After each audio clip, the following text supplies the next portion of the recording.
Boa tarde, irmãos. Graça e paz a todos. Vamos seguir nossa visão panorâmica de Crônicas, capítulo 1.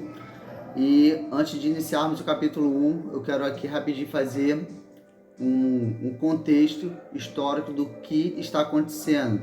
Então, vocês lembram como nós terminamos o livro de 2 Reis?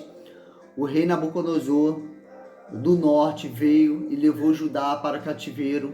Judá foi totalmente destruída, o templo foi destruído, os muros de Jerusalém foi destruído, toda a riqueza de Jerusalém foi levada pelo rei Nabucodonosor, e isso tinha sido profetizado. Inclusive Jeremias profetizou a respeito desse cativeiro, que ele iria durar durante 70 anos, e isso está lá em Jeremias capítulo 25. Então o povo se encontra praticamente pós 2 gerações, 70 anos é quase 2 gerações, dentro de um cativeiro, num cenário de desolação, de ruína, e isso trouxe total desânimo, falta de esperança, falta de visão.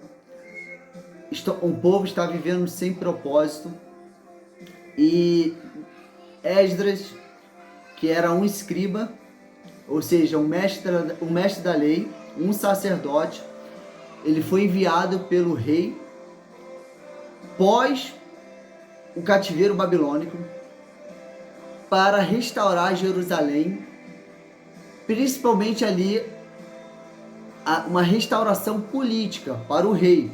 Mas Esdras, como sacerdote e como um mestre da lei, ele não somente trouxe uma restauração política, mas uma restauração estrutural, espiritual, moral, e trouxe esperança, trouxe identidade e propósito para o povo. E a melhor forma de Esdras começar com isso seria trazendo lembranças da sua identidade, dos seus antepassados, da sua genealogia, do seu povo. Então ele começa falando lá de Adão, ele começa capítulo 1, genealogia de Adão até Noé. Depois ele fala da genealogia dos patriarcas. Depois ele fala dos filhos de Jacó. Depois ele fala da descendência de Judá, dos filhos de Davi. Então nós vemos ali 9 capítulos só de genealogia, trazendo uma recordação, dizendo: vocês sabem qual é o nosso povo. Vocês sabem a quem nosso povo serve, o Deus do nosso povo. Ele está trazendo essa recordação para o povo. Então, às vezes a gente acha que é maçante, é chato ficar lendo esses nomes, é porque para eles isso fazia muito mais sentido do que faz para a gente hoje. Mas nem por isso nós podemos deixar de ler, porque dentro da genealogia, do nada pula algo assim que a gente fala: poxa, caramba, a oração de Jabes, quem foi esse cara? E a gente precisa mergulhar e saber quem foi ele.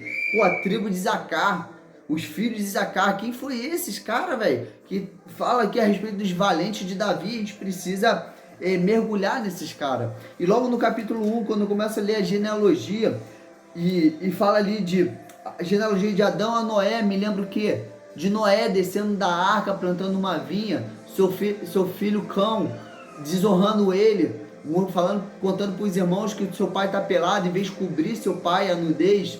E aí seus 2 filhos, Sem e Jafé, vão lá e cobrem a nudez do pai, honrando o pai. Cão é amaldiçoado, Sem é abençoado, Jafé é abençoado.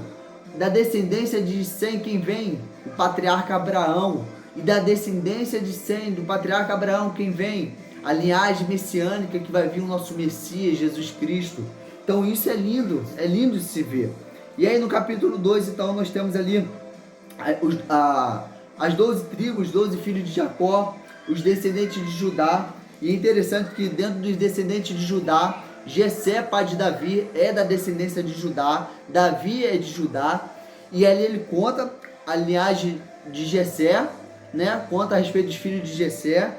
E ele fala a respeito de 2 irmãs que Davi tinha. Então Davi, ele foi o 7º, versículo 15, e versículo 16 fala, ó: as irmãs deles foram Zeruia e Abigail. Então Davi, ele teve 2 irmãs, estão aqui registradas no capítulo 2. No capítulo 3 nós temos os descendentes, os filhos de Davi. E essa é então a nossa visão panorâmica de 1 Crônicas, do capítulo 1 ao 3.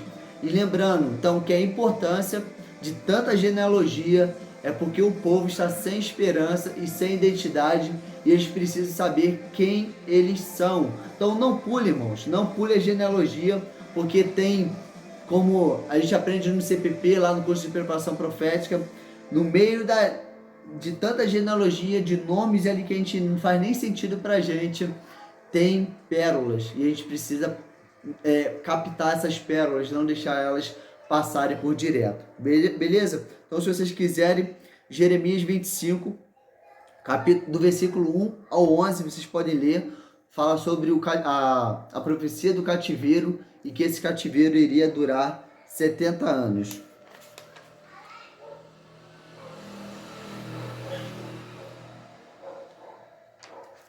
É isso então, galera. Graça e paz a todos. Fui.